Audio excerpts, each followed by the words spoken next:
Lalji was living a very happy life after retiring from a garment company. He was constantly checking messages on his smartphone. Then his nephew Mahesh arrives and asks him why he seems to be very happy. Lalji says he has received something special. He says that he has received his first pension. Mahesh asks him, how come? As his uncle was working in a textile company and pension is only for government employees. Lalji says even private employees are entitled to get pension. Mahesh asks his uncle that he had just started working. Will he also get it? Yes, you will get it. A part of the provident fund deducted from the employee's salary goes into the employee's pension scheme or EPS. Companies that come under the purview of EPFO have 12% of the employee's basic salary going into the PF account. This money is also deposited by the company. However, the entire contribution of the employer does not go into the PF account.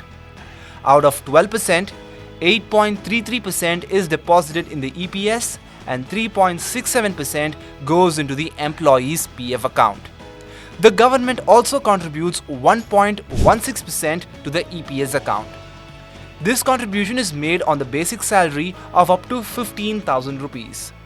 Based on this, 8.33% of the basic salary, that is 1,250 rupees, is deposited in the pension account every month.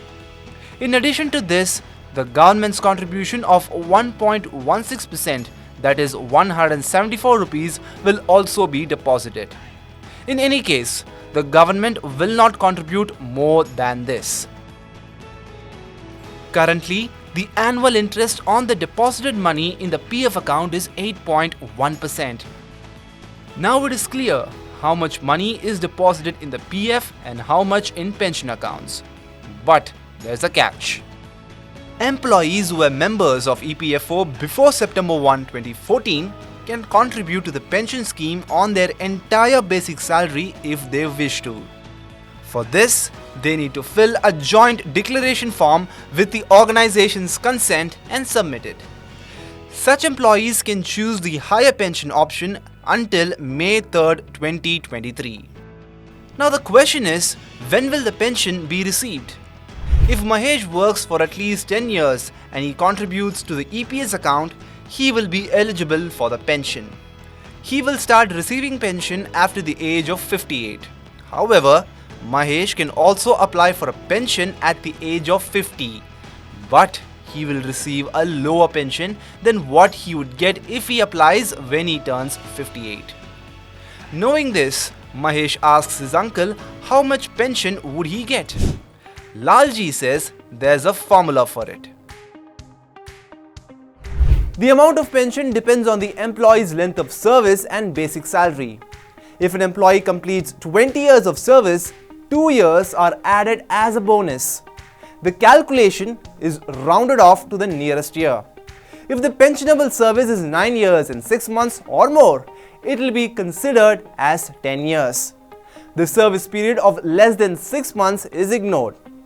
EPFO has a formula to determine the pension amount after retirement. That is, pension equals basic salary plus DA into years of service divided by 70.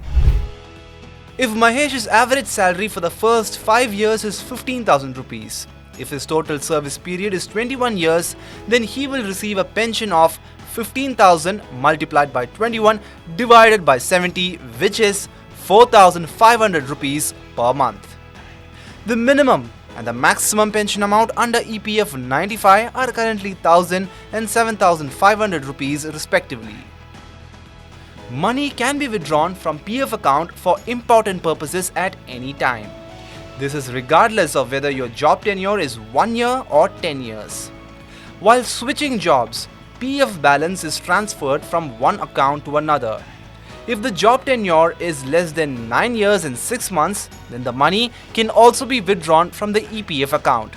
However, tax will have to be paid on the entire withdrawal amount from the EPF account. The amount deposited in the EPFO that accumulates over time serves as a big support for retirement. People working in the private sector like Mahesh can take double advantage by regularly investing in the PF. First, they will receive the full amount of their PF after turning 58, and then they will receive a monthly pension. Mahesh should not withdraw the PF balance while switching jobs. When transferring PF to a new company, the job tenure will keep on increasing. This will increase the amount of the PF balance. It will also increase pension that will be received after retirement.